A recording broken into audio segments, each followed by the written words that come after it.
Are you the kind of person who gets online and forgets what to say or doesn't know what to say, or you try and say stuff and you just have no clue? Well, Jeremy and I are here to help you through that because Jeremy is a social skills coach and I am a social media coach. And together, we can walk you through how best to talk to people online without looking like an idiot. Let's go. Always try to. Yeah, let's do it. Welcome back to the Just Men podcast about all things masculinity and manhood. I'm one of your hosts. My name's Jeremy, and as always, I'm joined by the wonderful Byron. How are you, gents? We're back. It's been a little bit of we've had a bit of a gap since our last episode, Byron, but We have. I think, honestly, before this episode, we were chatting for about an hour and a half, just yapping about, like, what do we want to do with this podcast? Are we aiming to become, the greatest role models in the history of mankind for men, or are we just doing this for fun, or what are we doing? So, Byron, what kind of conclusions did we come to about this thing so far, or what we're doing? I think the conclusions we came to is that we really enjoy the podcast. We just want to make sure that we're providing some value that actually we can provide value on, right? Like, I want to give back to the people. But I also am very aware that not everybody wants to be the same sort of man I am. Mm-hmm. They want to be their own man. So we're just going to have to go through that together, Jeremy. Yeah, this is a bit of a journey for us. It's interesting. We started off going like, yeah, you know what? Let's provide value to the people, but after all, like, is that our end goal? Like, what else do we want to do with it? So I think we're kind of on this journey right now of discovering, our direction or what we want to do. And I'm sure you guys are probably wondering the same thing just with life in general, is the career or the job you're doing now, is that what you want to do for the rest of your life? Do you want to explore something else? And, just because it ends doesn't mean it was a bad thing. It might have just been a stepping stone. So that's kind of what we're going through at the moment. But before we kind of head down that direction of, philosophizing, who we are, what we're doing in our place in this universe, we're going to tell you all about today socializing on social media. Now, Byron, why did we choose this topic? Why has this topic even come up in the first place? Well, this topic, I feel, is one that we forget that there is a social aspect to social media. In some ways, social media has become an escape from reality and a bit of an entertainment vehicle for most of us. But the whole premise of it to begin with was to actually connect people, right? But the socialization is gone, and people, I will say some people, I'm going to make, I'll make a bit of a generalization. Most people online are not very good at socializing. So, and then when it does come to actually interacting with others online, whether it be in the comments section, DMs, or anywhere else, there's a lot to be desired. Yeah. A lot to be desired, Jeremy. For sure. Okay, so let's just jump into it.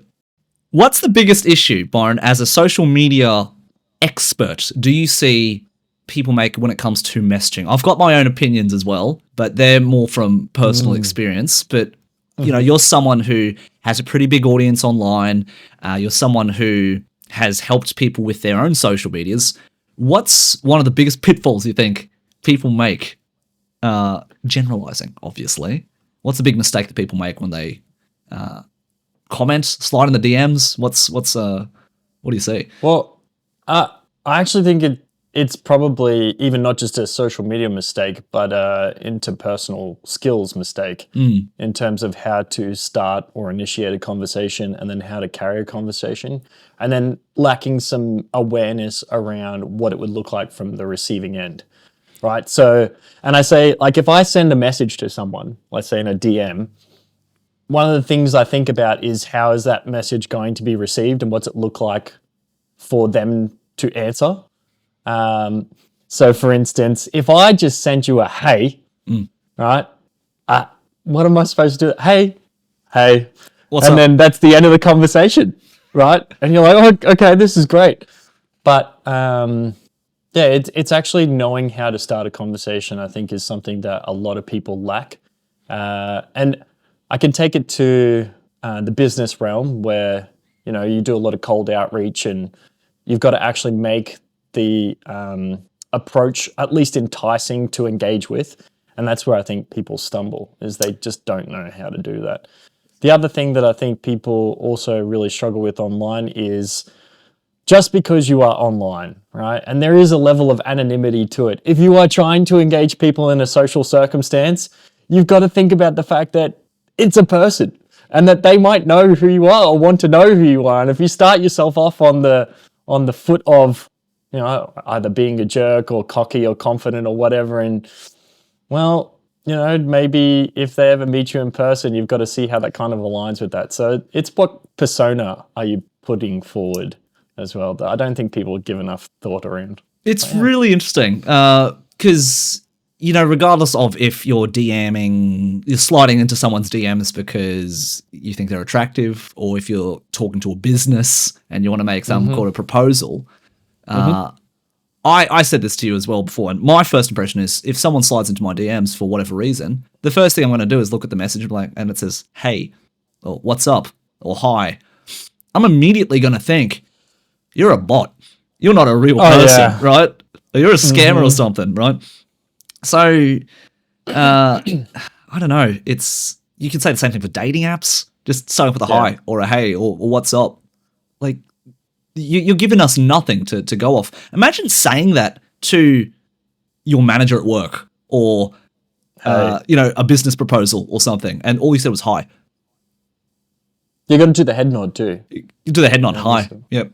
Hey, what's up? Send me a little emoji of a head nod if that exists. What up? Yeah. Give them a hi and a wink. Oh, that'll entice them for sure. But, regardless of if it's someone that you're wanting to do business with or someone you are wanting to engage with beyond friendship, you have to express that beyond just a hey. So fancy that, Jeremy. Look, let's give our 2 cents here, Byron. What would you do, especially as a guy? As a guy wanting to, obviously, if it's a business proposal, you'd be like, hey, my name's da-da-da. This message is I'm reaching out to you for this reason. You give them the selling points. Reach out to us if you're interested, right? So that's a business proposal. Yeah. What can we take from something like that, which I think everybody has the common sense to know about? How would you kind of translate, and would you put that into just a DM for someone that you are trying to court, for example? Or would you make it more than hi, but less than business proposal hi? What's the balance here? Well, the balance is instead of one, the first one or the second one. I don't know where I was going with that. Yeah. The difference is when you're doing it on a personal level, you want to make it about the person that you're trying to connect with. Yeah. I think that's where it sort of turns into, it gives them the opportunity to actually engage back. Yep. So it'd be like, hey, we met at this place, or, obviously we've interacted in these circles. If you're just, I don't think I've ever seen someone just cold outreach someone that they've seen. Oh no, wait, I lie. I get a lot of cold approaches because I have a very broad sort of scope, right? My top countries are the US and Mexico. So it's like, and Brazil. So I get a lot of people hitting me up in my DMs being like, hey, it's like, hey, and what do you say to that? And sometimes like, oh my God, I can't believe you actually replied. It's like, well, yeah, actually now that I'm thinking about it, I can't believe I replied either. But, I do try and give people the time of day and sort of respond to them. But I've always found the people who lead with more, and I'm going to put this little asterisk on this right now. Guys, do not lead with D pics. Just don't do it. Don't do it. In the history of mankind, I've never found anyone who said, wow, they sent a dick pic and that was the smoothest thing they ever did. I was, from that point onwards, I was hooked. It's very forward, and maybe every once in a blue moon you'll find someone is just exactly after that. But I've got to be honest with you, I'd say a majority of people do not need that straight up. 99.99999% of people don't need that straight away. If you're looking to express affection or your intent that, hey, I think you're an attractive person and I'd love to take this beyond friendship, there are much better ways to go about it with a much higher success than just sending a picture of your penis. Please don't do it. For the love of all that is good, don't do it, guys. And girls, I don't know. I'm not a girl, so I don't. I've never met a lady ever who's told me, yeah, I've received a dick pic and oh, it was the best thing that ever happened to me. That made my day. That made me so turned on. Never. I don't think so. Never. Yeah. Okay, so with that in mind, the next thing is in terms of how to make it slightly better than a business proposal, but better than a hey or a D pic. I don't know why I keep saying D. Let's just call it a dick pic. Yep. Or a dick pic is turning it into an open-ended conversation starter that allows the other person to decide whether or not they want to engage further. Yeah. So it's like preface it with how you came across their profile, or how you've come across them in general. And then actually be like, I've noticed this in and don't be too creepy. Yep. But like, let's say in their bio, they like cosplay. Hey, I noticed that you like cosplay. How long have you been cosplaying for? And seeing if that starts a conversation. Yep. Because if they take one look at your profile and they go, no, this is not someone I'm willing to engage with, I'm sorry, but you're torched. Yep. It's done. And there's nothing you can do to, woo them back over to talking to. It's just a case of, well, you shit out of luck, mate. Move on to the next one. There's an art to this. We'll get into very, very shortly the nuances of having a good profile, because that's gonna change everything. I was gonna say that'll make a difference. But just going with first message, right? The first message, as you'd probably agree with me here, Byron, when you meet someone in person and you have a good conversation, you seem to vibe, it's a pretty natural thing to exchange details, with socials, phone number, socials. Yeah. It's pretty natural to do it at that point in time, right? So when you do message them for the first time, it's like, hey, nice to meet you at XYZ, blah, blah, blah, blah, blah. Again, I noticed you're into cosplay. How long have you been doing it for? Right? It makes it a lot more natural. It makes it, it's not some random person because you've actually met them. And, there's actually a reason for you starting a conversation. Right? Yes. I think it's, as you said before, if it's completely cold, you've never met this person, you've seen them online from whatever, you can feel free to send a DM about something normal, but I can guarantee you, just looking at Byron's DMs, looking at some other friends' DMs, they have 99 plus requests from just random people wanting to slide into DMs. So I just want to chat, which is cool. It's nice, it's fine. But I think it's one thing Not to a also high success rate. not a very high success rate of doing a cold outreach through the DMs. So, look, if you want the smallest chance of that ever happening, talk about something relevant. But the second you do anything with a dick pic, like that chances goes immediately to zero. They don't want anything to do with it. And if you do it to someone that you've met in person, I can guarantee that's It's going to go straight to zero, right? You got no chance. No, but they'll tell everybody else too, and then you're really torched in that social You're gone. circle. People talk about these things. Oh, bro. Oh, we'll get to the nuance in a second. Let's go through like the bare bones of what you need. So number one, talk about something that is normal, engaging, and just beyond just sending pictures. Okay, so that's number one. Number two, when someone, I don't know if you guys have got social media, you should in this day and age. If you send a message to someone, or if someone messages you, what's the first thing you look at besides the message? You'll look at their profile, right? Oh, yeah. Who are they?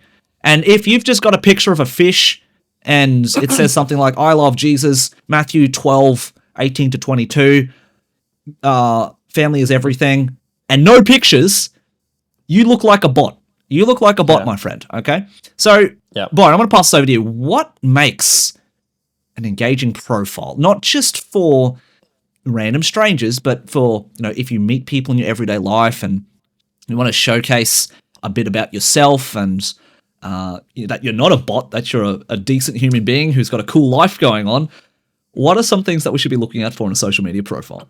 Well, with profiles, and it is very dependent upon whether you want it to be public or not, because if you have a private profile, that's fine. They're not going to be able to see any pictures and stuff anyway. But at the very least, you need to make sure your profile picture is it somewhat, engaging to a degree, or they can see who or what you're about. Probably who, if you are trying to approach people. And then your bio is it's a place where you can put a couple of words and you really just want to describe yourself. So again, if you want to have Matthew 12, 22 to 24 in there and you say like family is everything, it's great. You're putting your values on display. But if you have a public profile, then it's like your business card. It's your calling card. It's who you are on the internet and the public facing persona that you have. In which case, things like your bio, put whatever you want, and it can be directed towards your business or passion or whatever. But in your actual content, you want to have stuff, whether it's posts, maybe you make reels, maybe you do something, and then pin the things that are actually that kind of not define you, but give some indication of what you're about. Yeah. Right. So for me, like I pinned some cosplay stuff, I pinned a suit content, and I pinned, I think, a gym piece of content, right? Because that's the three different things that I'm doing, and I feature in that content. Yeah. So who or to some degree, who or what I'm about. But the other thing that I think is really important is like one of the first indicators for me about, and it sounds really bad, but social status is actually a thing, and we've equated our level of followers online to some level of status, right? I cannot tell you how many times someone has seen my profile and be like, oh my God, you're famous, you're so cool. I'm like, bro, I'm not famous at all. And I'm no cooler than I am if I had 100 followers, right? Like it doesn't change who I am as a person or how valuable I am as a human, but in people's minds, it's kind of become equated to that.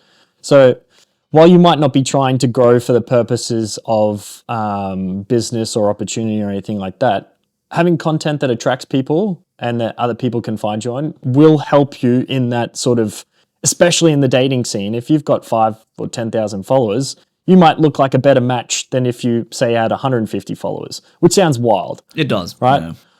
One of my good friends, he has nearly 20K followers now, and women approach him on the regular.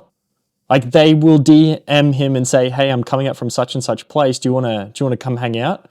And he's like, no, I got a girlfriend. I'm all good.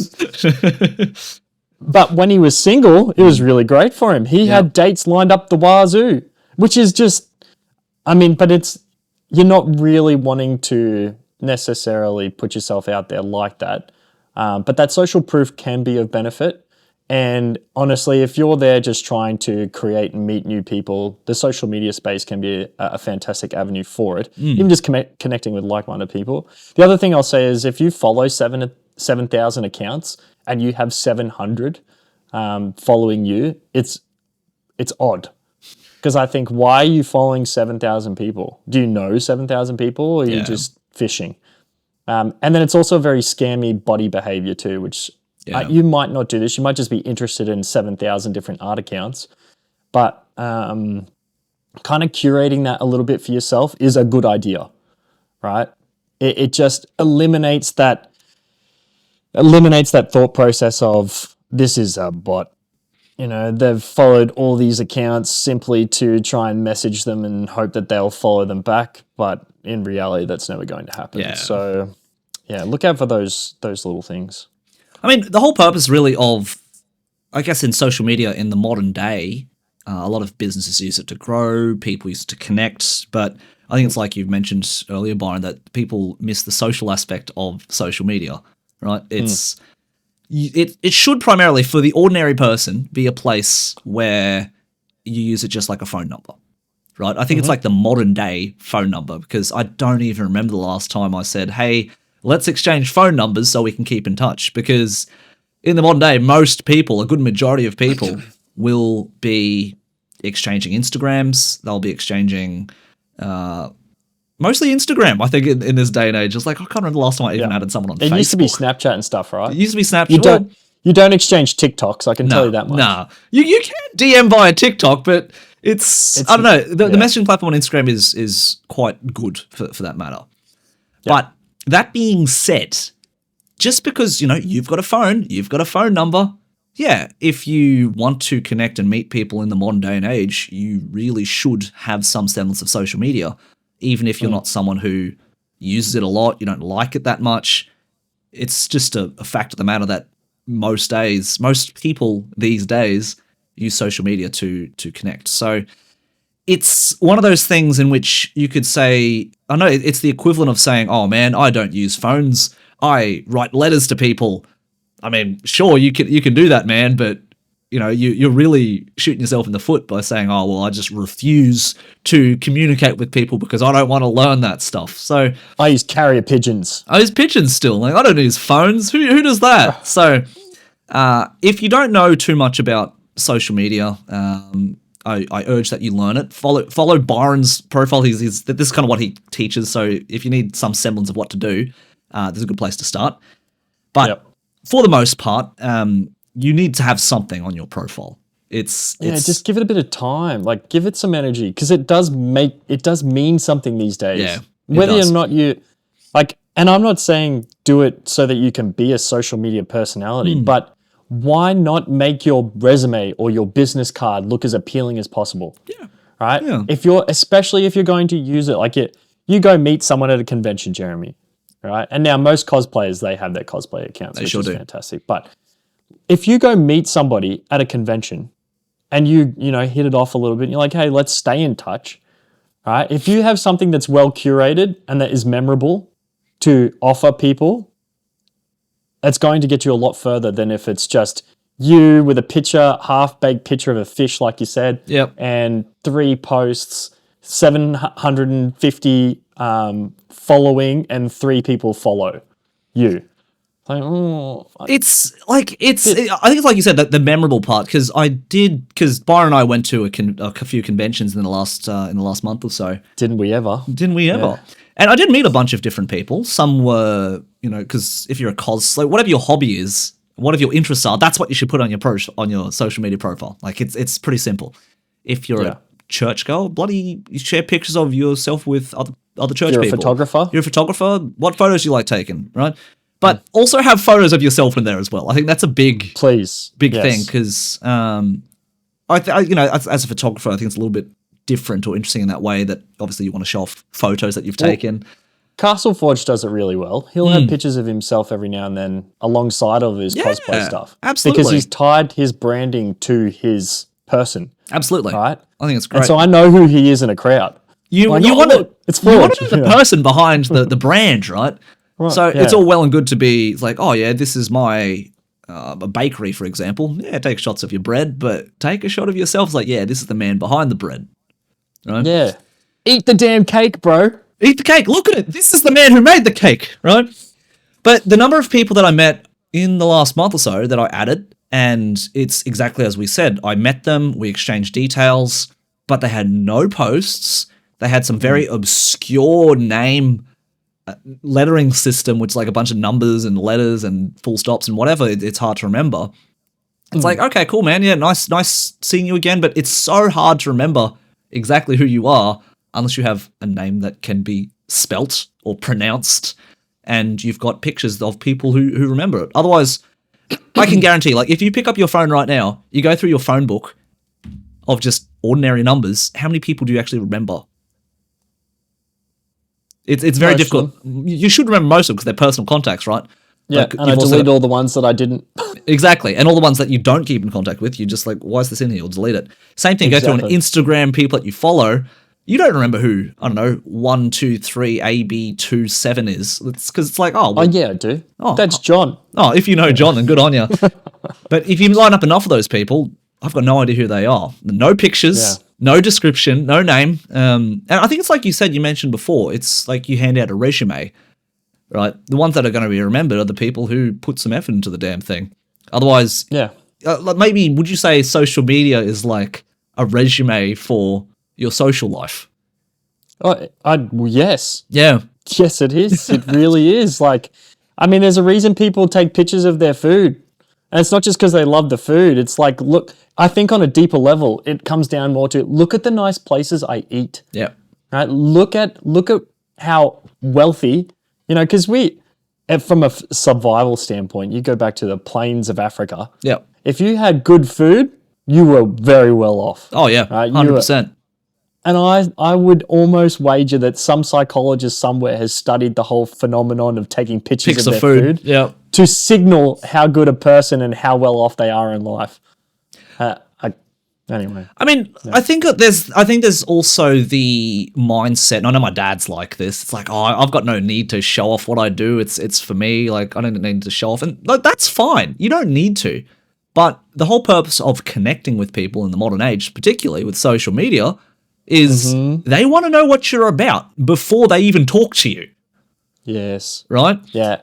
And so if you're in the position of wanting to connect with people, Yeah. if you are doing the DMing already, then I'm sorry, there is no excuse around, I can't be bothered putting effort into it. It's like, you're going into this with this intention, do the work. That sounds silly, but do the work. No, it's perfectly put, I think, because it's as you said, if you're going to go into it, and if your intention is to meet people and connect and make friends or get on dates or whatever, there's no use complaining, oh, well, I shouldn't need to. Like, social media, dude, like, you can complain all you want, but that is the modern game. The modern game is using social media, so you could either complain about it, or you could just learn how to play and get really good. Yes. So the easier path is just to learn how to do it and just get really good at it, because you're going to see a lot more success a lot easier than complaining, oh, I only keep in touch with people via carrier pigeon and text Smoke messages, signals. right? And smoke signals, right? So just learn to get good at it. And obviously, so from the start, get good at DMing. DMing is more than just hi. Right? Please don't. Don't just go beyond hi. And don't send dick pics by any measure. There's never a reason to. There's never a reason. And you might say, oh, but what if I want to like suggest? But it's 10 inches long, and I'm real proud of it. No one cares, bro. No one cares. Ever. No one cares. So that's number one. Number two is actually set up your profile to look good at a glance. And that could be good pictures, good bio. Be appealing. It will take you an hour of your life. You can Google how to set up a good profile. It's really not that difficult. And if you can't be I'll bothered, tell you how to do it. talk to Byron. Byron will tell you how to do it. It's that simple. Okay. And number three, start using that as your actual calling card when you talk to people and you connect with people, because that is. Think about it. It's a lot less intrusive, I think, in the modern day to be like, hey man, it was great meeting you. We should keep in touch sometime. Let's exchange Instagrams, right? It's a lot safer. Safer rather than it's like, oh, let's exchange phone numbers. Yeah. And I think, I can't remember who I was talking to or where it was or whatever, but I distinctly remember somebody saying, I do not give out my phone number, but I will give you my Instagram, right? And I think for anybody, that safety is really important. It's much easier to block someone on Instagram. And if they have your phone number, it's a lot easier to find you. Whereas on Instagram, it doesn't necessarily, depending on what you post. So you have more control over what information's on there. But I mean, there's safety in that respect too. Make sure that if you are going through that sort of stuff, that you lock down certain information. And I mean, I have to think about where I take photos. So I wanted to create a reel, and I didn't shoot it out the door because there's a significant landmark across the way. Yep. And so if I put that landmark in it, maybe people will know where I live based on that. And then, like, when you get to that level of followership and stuff, it can be a little bit different. Yeah. But at the start, you can be safe. Like, you can make it real simple to curate content in a way that even if you come across a creep, like let's say I exchange numbers with you, Jeremy, and you turn into a stalker, it's a lot easier to, Instagrams. Yep. It's a lot easier to cut you off than it is with a phone number, I think. Yeah, I don't know why, but it does feel safer. I think it's one of those things too, because with phone numbers, I mean, how it used to be anyway, it's like, okay, cool, I'm going to give you this information. And, it's easy, I suppose, to some degree to not reply to a text, to not pick up a phone call. But I think sending that kind of communication via text message or phone call in this day and age, it does feel a lot more personal, because that number is something that you typically only give out to people who you have expressly met in person, right? It's not something that you just share. I mean, some people share it on the internet for business purposes. That's business phone number, right? Yes. Whereas I think something like Instagram is, you could have your 500 followers, your 10,000 followers kind of have your Instagram and know what you're up to some degree. But, having your phone number is something that, I've only got, so many numbers in my phone book that I'm going to remember and keep in touch with. So, but all that aside, like, even giving out a phone number, we can make the case that giving your Instagram gives a better impression if you've got the content there for them to look at afterward than giving Yeah. your phone number anyway. So it's actually, in some degree, it makes you more memorable if you have a memorable Instagram to share. Yeah, absolutely. Right? Whereas all I'm getting with your phone number is digits. And sure, I can message you, but I can message you on Instagram as well and see your cute picture of you and your dog. Oh, he's an animal lover. Oh, that's so cute. I think the best, and I know people hate on it, but I think social media has been really, really good for connecting. I think it's, you can argue with me here, anyone can argue with me, but I think personally it's made the world more connected in the way that we get to share bits and pieces about our lives. And they even said the same thing about, celebrity, like movie stars and musicians and stuff like that. We actually get to see what happens in the process of them making a movie or making a record. And, they can share their highs and lows, and we get to be involved in that process. Whereas back 20, 30 years ago, in the 90s, 2000s, before social media was ever a thing, before internet was a big thing, it's like, yeah, cool, let's learn about this movie that's coming out.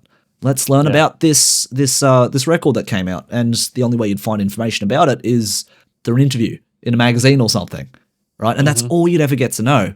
But obviously nowadays, we can follow this person, we can see what they post about their life, we can kind of get real updates about what's happening. And you can do that with the people around you as well.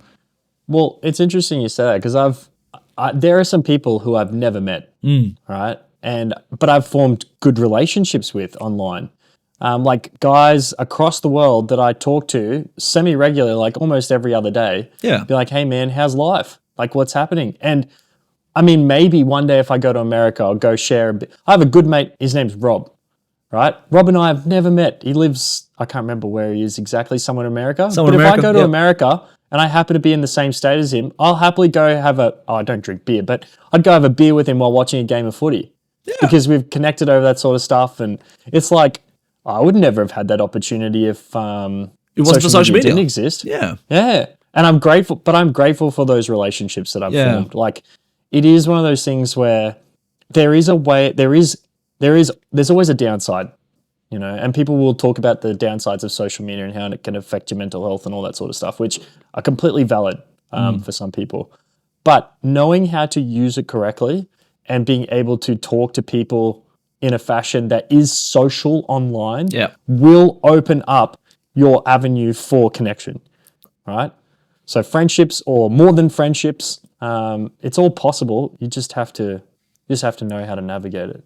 How to navigate it, how to use the tools in the right ways, I think, I think just with anything, people can be terrible at sending pigeon carrier messages, but people can be equally as bad as sending text messages and even worse at sending DMs, right? Just through social media.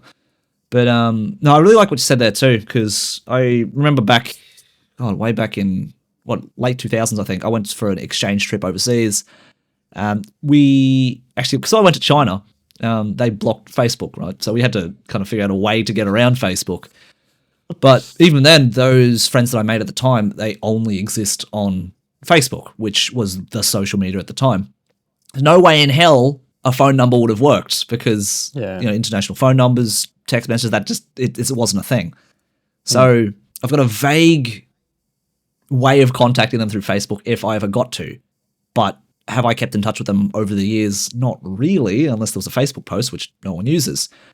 But every friend that I've met since Instagram came out, which I started using in 2016, 17, 18, it's been so much easier to keep in touch with anybody I have met, quite simply because even if I haven't messaged them every other day like you've been doing with some friends from overseas, it's a very simple thing for me to, jump onto their profile, see what they've posted.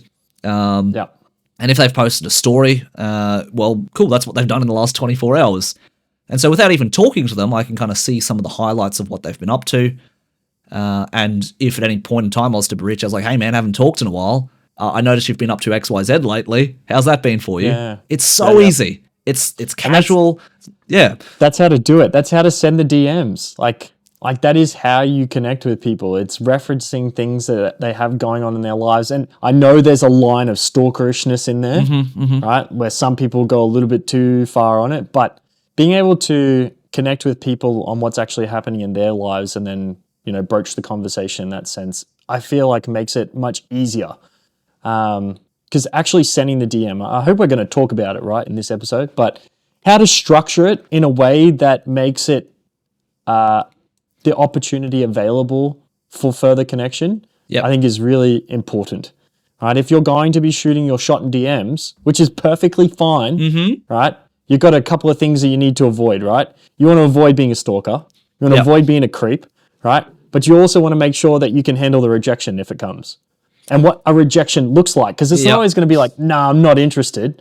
But there will be signs that they are not interested. Let's walk through this, because I think with guys in particular, we're not very good at picking up the nuances. We're not very good at picking up those subtleties, which I think most people would hope that we'd get.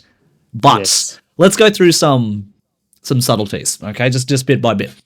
So, let's start with the DMs themselves, and we'll kind of go through possible responses and kind of how to navigate that, right? So, a DM, say let's go with someone we know or we don't know. Like, what's we going to start with? Let's start with no, because I feel like that might be a little bit easier for most people to broach. Sure.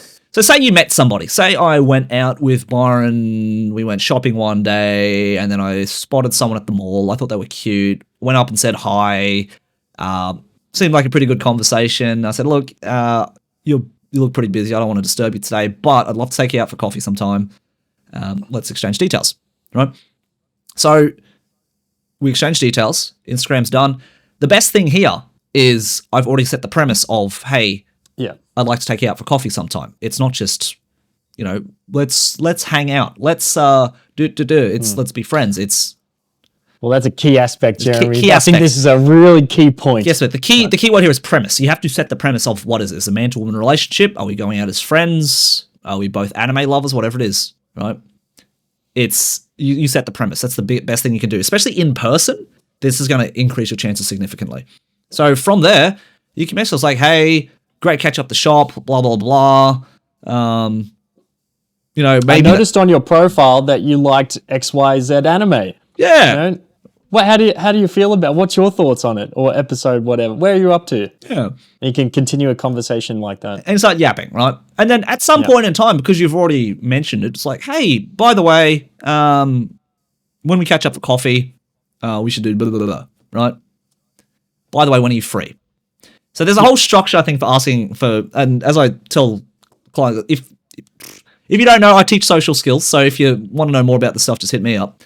But if you want to line up DMs, first thing is gauge if there's some kind of interest, right? And it can be very blunt as like, hey, I'd love to take you out for coffee. And if they're like, hey, yeah, that'd be a great idea. Cool. You don't just go, right, let's meet up for coffee this time, this day, this location, wear a nice dress. Like, whoa. Yeah. Slow down, Charlie Brown. Slow down. The biggest key here is to slow the hell down. So it can be something like, oh, cool, like coffee sounds great. What is your schedule looking like next week? Right? Yeah. Leave it open. It's like, oh, cool, like I'm busy these days, whatever. Right? But if they say, yeah, cool, I'm free on Friday or Saturday, those are my best days. Sweet. Yeah. What if they say, oh, I don't know when I'm next free, Jeremy? Don't know when you're next free? That's cool. You let it lie. Don't try to fight it. You don't be like, yeah, but you'd make time for me. Because what does it tell you when someone is a bit non-committal or doesn't want to, provide that next step? Put it this way. It's kind of like you talking to, your best mate. Yeah. Right? If your best mate said, oh, dude, let's hang out next week. Say you were genuinely busy. What would you say to your best mate? Would you say, oh... Dude, I'm strapped. I'm strapped, man. Next week. But do you do you want to hang out with your best mate though? Of course you would. So you'd be like, yeah, dude, look, I can't do next week, dude. I'm so sorry. But how about we try this day instead? Because, that'll work better. Right? Yeah. Normal thing. If someone says, look, I'm busy, I can't do it, but how about da-da-da? If they suggest an alternate, it means they're still keen. Right? However, if they say, oh, look, I'm pretty busy, just next week's not going to work. It doesn't mean no, right? But it doesn't mean that, it could also just mean that it's genuinely a busy day. It's not going to work. So you can just say, all right, cool, man, that's fine. Maybe we can line up some other time. You can try and re-engage that conversation later, maybe another week's time, another 2 or 3 weeks' time, right? and try suss it out again.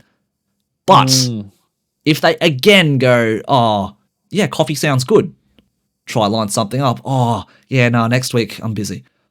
If the answer is busy, take that as a hint. Okay? Yes.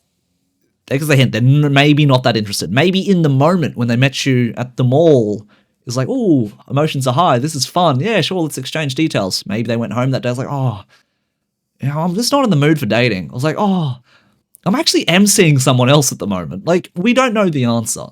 So, Correct. But the bottom line here is if someone says they're busy, usually if they're interested, they'll try and suggest an alternative. People will always make time for things they find important or valuable. Yeah. Right? And not to say that people aren't important or valuable, but you might not rank in their importance scale. You've met them for 5 minutes. What makes you think that you're important enough to cancel plans with their besties, to not go out to lunch with their parents, right? Not give themselves the self-care to play League of Legends after 10 hours of work. That's just it. They just might want to sit at home and not go on a date, right? So Exactly. there's nothing you can do. So all you can do is, if you want, you can try build up a connection with your thumbs and message if you're willing to. Some people are not. Some people are not open to that. But you don't want to push the envelope, right? Yeah, because this is what I feel like happens a lot, where people will, like, let's say you and I, we meet for the first time at a convention. It was like all sweet. We hung out for a bit. We go away, start to try and message. We do message and we're talking about common interests and it's all good. And it's like, yeah, this is fun. This is cool. You get 6 months down the track. I'm like, oh my God, Jeremy is like the greatest. And you're like, oh, Byron messages me a fair bit. I keep being polite. It's okay. I'm like, Jeremy, and I'm like, oh, Jeremy, how you feeling? You want to go out for some coffee sometime? You're like, with friends? Like with other people, or like at the next convention, or like, or do you mean us? Because if it's us, Byron, I don't see you that way. Yeah, I just see it as a friend. No!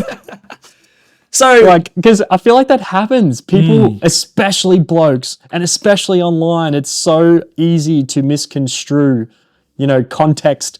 And as a result, we build up a narrative and we're like, oh yeah, Jeremy is definitely into me. He responds to me and he talks to me more than anyone else, and I only talk to him. Oh, maybe they must be. I find them special. They must find me special too. So this is everyone, especially a guy, the dreaded friend zone. The friend zone, right? Friend zone. Friend. So we laugh at it because it is funny, but it's really It hurts, but it's really not that difficult to avoid.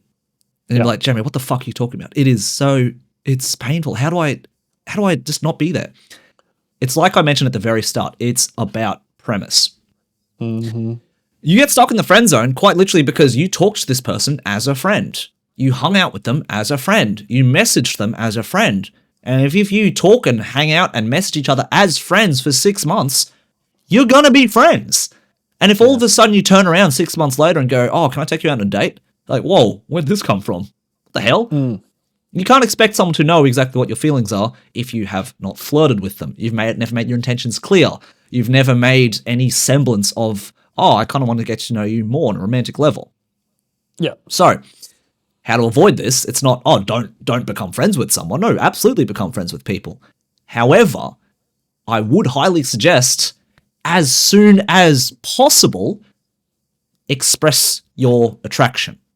That's it. Yeah. Okay? It doesn't mean, oh, I met you for the first time, Byron, and I see us dating and being girlfriend, boyfriend, and getting married. You don't say that straight off the bat, but you do want to indicate, hey, I think you're quite cute. I think you're quite attractive. I'd love to hang out sometime and grab coffee and get to know each other better. Right? Yeah. In a way that doesn't say, oh, but if you want to be friends, like, oh, let's get coffee as friends. Sure. Yeah. Particularly if you ask someone, hey, I'd love to take you out for coffee. I'd like to take you out for a drink. It usually indicates there's more than just friendship involved, right? Yeah.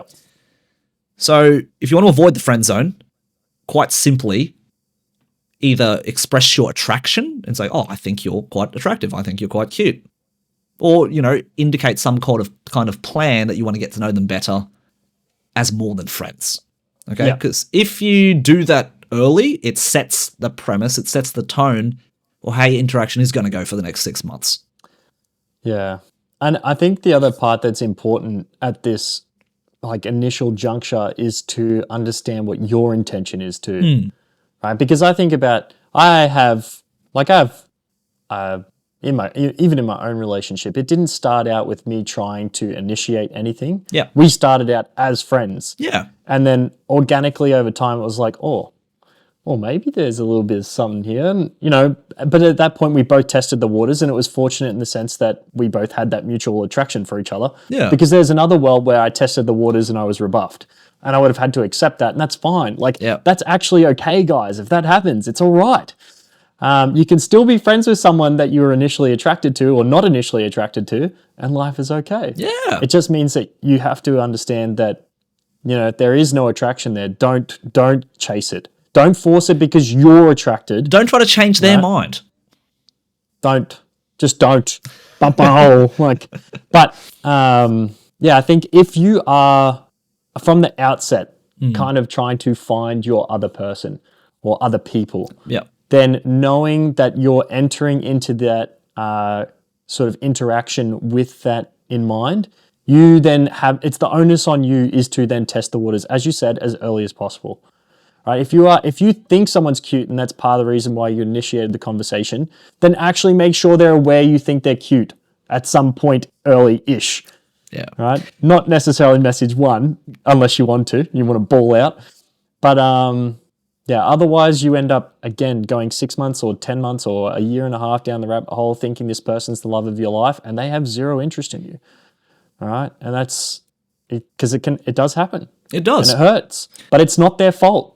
It's not their fault. Did you hear what Byron said? Not their fault. It is 100% your fault, because it's not up to them to magically recognize that you're attracted to them or magically recognize that, yes, we'd be a good match or whatever it is. You do need to make your intentions clear. Yeah. Especially if you're new to dating, you're not really good at flirting or being subtle or nuanced.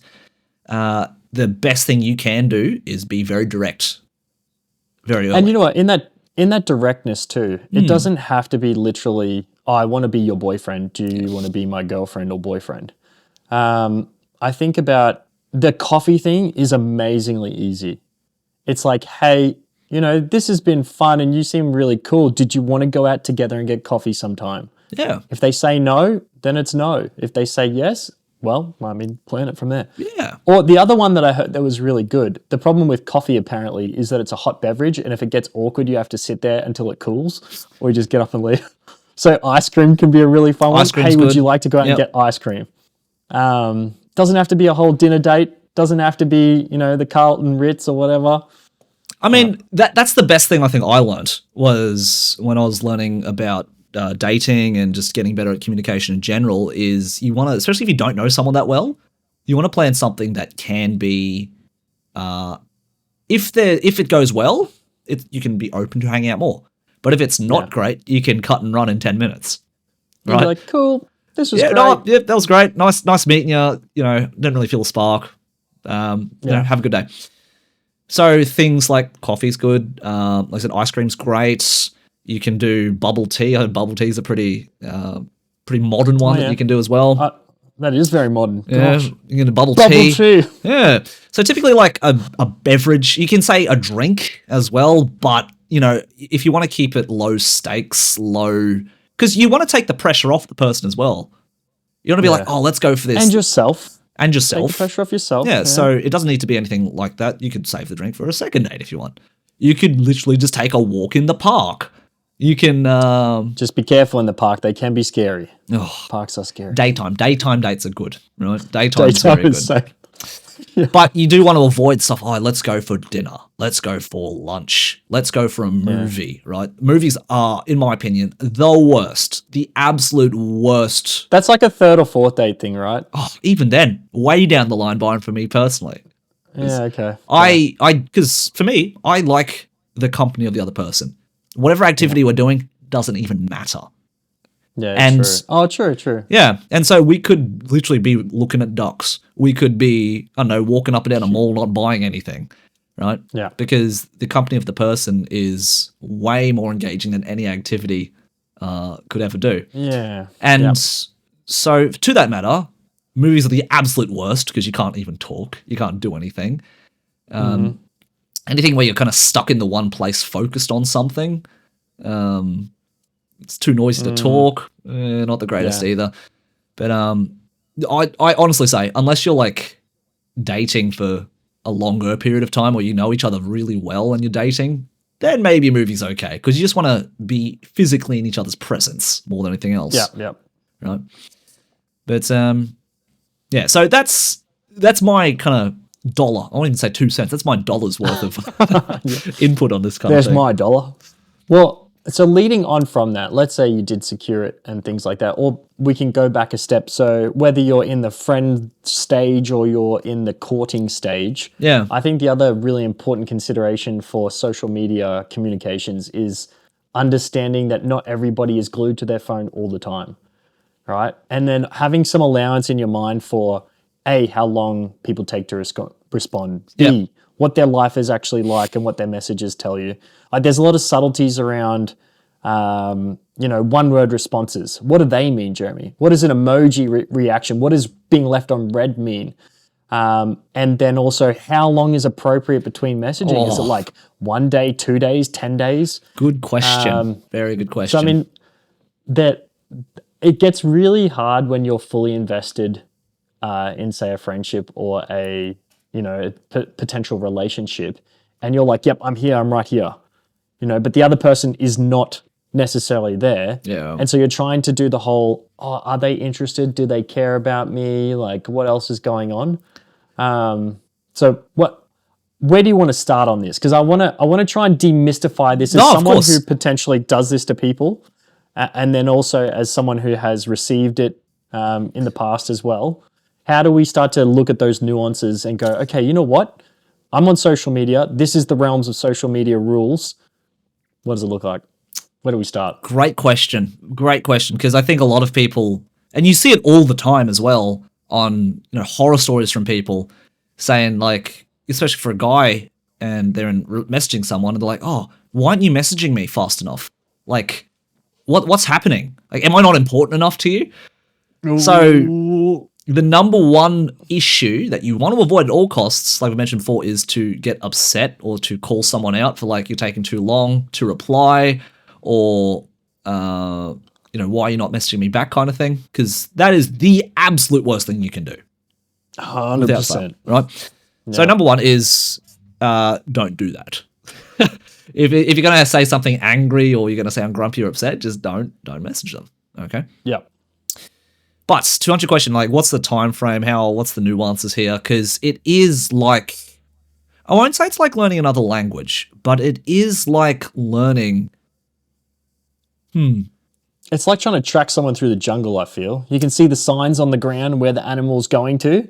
You're like, oh, there's a broken branch. There's half a footprint. Oh, they stopped here to drink water. What does this mean? Yeah. Okay. Look, I think it's something that has evolved over time, but I think the similarities, depending on where it came from, are pretty similar. So, especially as the guy, okay? If you're a lady listening in, you do whatever the hell you want, because if this is not on you, you guys are living your best life, and Amen. you're doing everything that you should be doing, and it's guys who read too much into it and they take the wrong action, so they're the ones we're going to focus on. Okay? Yeah. So, just to start with, as a guy, you live a very cool, exciting, busy life. And I hope. ladies, already living a beautiful, exciting, wonderful, busy life, right? And so that means, you're not always on your phone, right? Because you got stuff to do. Like, for example, the only time I've picked up my phone the last hour is to show, hey, look, so when we pick up our phone, that's it. I haven't been looking at messages. I haven't been... Mine's on charge over there. Oh, there you go. I haven't been on it. Right? Yeah. Because of that matter, I haven't looked at my phone to see if there are any messages, as I'm busy. I'm chatting with my mate Byron. We're creating stuff, right? And people are at work. People are visiting relatives. People are driving. People are in a movie, right? People do not have their phone on them all the time. And they don't have Instagram open all the time. Don't have Instagram open all the time. I know it's a default setting, but I've turned off Instagram notifications.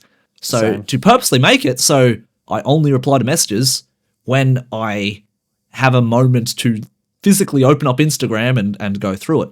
And even then, I might not feel like replying to messages in that moment. I'll do it later today, right? Yeah. So that's the first thing to understand, is that everybody is living their life. They're not glued to their phone all the time, right? That being said, because of that, does that mean you reply whenever you want? Does that mean you reply straight away? What's a good rule of thumb, Byron, in your eyes?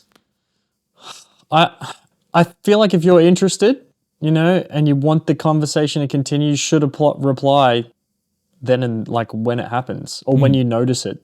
Yep. Right. Otherwise, to me, it would signal to me if I did this to someone else, I'm just not in the mindset to talk to you right now. Yep. Like I don't have the mental energy or the emotional energy to respond. And it's not because I don't like you, Jeremy. Like you probably have sent me a message. I'm like, I just can't look at my messages right now. Right? Because whatever else is happening in my life is more important than continuing a conversation in a digital space. Mm-hmm. If it was really important, I know you'd also call me. Yeah. Right? So again, it's a different level of sort of ranking in terms of what's going on. And then just because I've gone onto my Instagram and posted a story and liked some other stories and stuff, but haven't responded to my messages, doesn't think you're not important. It's just part of what I wanted to do in that particular point in time, even if it was just scrolling to escape reality for a second. Yeah. But yes, ideally, I try and respond to you. I agree. I think there is a sort of, I won't say like a game to play, but there is a certain level of, I think, understanding you need to have in that it's like you said, just because I'm on my phone, just because I'm on Instagram, just because I'm posting something and not replying to you, doesn't mean that you're not important. Just I've got other things on my brain right now which needs my focus, right? Yeah. And just like you said, if we were planning something, I'd pick up the phone and call you. But as you've probably realized, as everyone probably knows, you typically only call people in two instances. Number one, if you are actually very close with that person, like your parents, your besties, or if it is a business setting. So it's something to do with work, something to do with a brand deal, 100%. something, right? Those are typically the only times you'll ever call somebody. So if you're wanting to say, oh, well, I should just pick up the phone and call this girl that I met, and we've only talked for 10 minutes, I can almost guarantee you they will not pick up. I can almost guarantee you that if I met somebody and we've only talked for 5 minutes, they tried to call me, I will not pick up. Because unless you're really keen. Unless I'm really keen as well, right? Yeah. But again, that's not really something that you want to kind of mess with unless you bank on. So typically it would be, if you get to the stage of you want to call them, you could message us like, hey, do you think I could call you? Right? You can almost ask for permission to do so because, when you pick up the phone to call someone, it's like saying, hey, I'm calling, I'm free right now. You should be free as well to take this call, right? Because you are literally going into a portion of their day. But I think in modern kind of understanding with social media, asking someone for permission is like, hey, do you think I can give you a call? Is a lot more polite. Okay. Yeah, of course. But when it comes to like replying to someone, rule of thumb for me is, like I said, because ladies are already living their best life, they're doing whatever the heck they want, they're not attached to anything or anyone, they'll reply when they feel like it, they don't reply when they don't feel like it, and guys, we think about it too much. So general time frame is if they take a day to respond, then you take a day to respond. You take 2 days to respond, it's fine. What I wouldn't be doing is if, you send something, they reply in a day, and then you reply in 2 minutes, calm down. Because what does that indicate? It might not be true, but what does that indicate? It indicates that, you are looking at your phone all day. You are waiting for someone to reply to you, right? Yeah. So genuinely be a busy, cool, fun-loving guy who maybe checks messages once or twice a day because that's normal behavior for someone in today's society, right? So how often should you reply is, like you said, if you feel like engaging, then engage, but don't do it like instantly. That's something that is kind of indicates that you don't have time. What if they were initially responding instantly, and then let's say a week later, they started to slow down to like every 6 hours, every 24 hours, every 3 days? Like what, does that indicate something to you, Jeremy? Or Good is question. that a pattern of behavior you would... Would you say this is in a friend context or like, hey, I'd like to take you out for coffee? Okay. Let's do both, yeah. Because if someone was replying, because, take the example from before, if you replied to me after 6 hours, I replied to you after 6 to 8 hours, then you reply to me after 1 or 2 hours, I reply to you after 1 or 2 hours. Typically, as you get closer, to me, you kind of feel more comfortable in just talking a bit more. So all of a sudden, you'll reply within a couple of seconds of each other like a conversation. Yeah. Right. So it was a friend, and we were talking, messaging, and they didn't reply. It's like, oh, maybe they went to get something to eat. Maybe they went to go poop. Who knows? Right. And it's like, oh, they'll reply when they feel like it. And they took a day to reply. Oh, that's cool, man. Like, because we've had a conversation every few seconds, I wouldn't take a day to reply. It's like, oh, well, I'll reply when I next feel like it. Maybe an hour, maybe a couple of hours. But if then they took 3 days to reply or a week to reply, you might ask, like, hey, man, just, we're having if it was an important conversation, yeah, it's like, hey, is everything okay? If we're just talking about the weather and Pokemon, it's like, oh, well, whatever. I don't really think about it because I've got a mate who replies every 3 to 4 business days, and that's just him. Like, that's just how he works, and I'm fine with it, right? Yeah. But if it was someone that I was curious about or keen about, and typically as time goes on, you should feel a bit more comfortable about reducing the amount of time that the gaps between messages, really. But if all of a sudden it was like, oh, we've gone from every day to every 12 hours to every 6 hours to every hour to every couple of minutes, same thing. If they reply, they don't reply for a while. It could be, oh, they went to go poop, they went to go have some food, whatever it is, and they'll reply eventually. But if it's a few days, like I know you, for example, you literally had things going on in your life and you didn't reply for a while. It's like, I'll talk to him later. I'm sure he'll tell me about it. And sure enough, he told me about it later, right? Yeah. And it could be the same thing with whoever you're courting. But if it's just like, oh, I'm busy, oh, just whatever. And if that gap increased, again, you don't know what's going on. You can ask, hey, is everything okay? But they don't know you an answer. Someone, they might have had a fight with a friend. They might have lost their job. Their dog could have died, whatever it might be. But the bottom line is, you don't know what's going on, and the last thing you want to do is get angry or judge them or, call out that kind of thing. So, what are your thoughts? I've been rambling. What are your thoughts on that? No, I think you're right in terms of you can check politely and respectfully if everything's good, if there is a shift in behavior. More often than not, I feel like, the fun little sparky bit, especially with someone that you're courting, maybe wanes a little bit. And I was thinking about, length of text messages or like Instagram messages and stuff. Oh, yep. It shortens over time, and you get to a point where it's like, hey, how's your day? Yeah, good. How about you? Yeah, awesome. Nice. And because there's nothing really to talk further about anymore unless you've got some sort of common interest and you're actually asking something that they're wanting to talk about. Yeah. So I feel like in that instance, you actually have to make the effort of figuring about what they want to talk about, if they want to talk about it all. And then if they don't, well, I mean, do you really want to continue to chase somebody that doesn't want to talk to you? Like, it seems a bit odd to me. It's like, there's plenty of other people out there. It's okay if this one person isn't your soulmate. It's fine. But yeah, if there is a change in behavior, the only thing you can do is respectfully check. Yeah. And then again, they might say, yep, everything's fine. It's all good. I'm just going through a rough patch. You say, okay, if you have anything, I'm here for you. But then you have to leave it. Yeah. Right? You don't then continue to ask and ask, because it could just be their soft way of being like, listen, man, I'm really not that interested.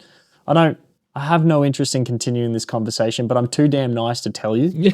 And that's fine. But if they really seriously, I love reading Reddit stories where like, oh, I don't know what to do. I don't know. Like, is it me? Is it them? Like, what's going on? And then you get the update and it's like, oh yeah, I overthought all of it. 2 weeks later, they messaged me and they're like, I'm so sorry. It's just been crazy. Or, oh, is it me? Is it them? And then you get the update and like, yep, it was me. I pushed them really hard and they're like, please fuck off. Stay out of my life. Okay.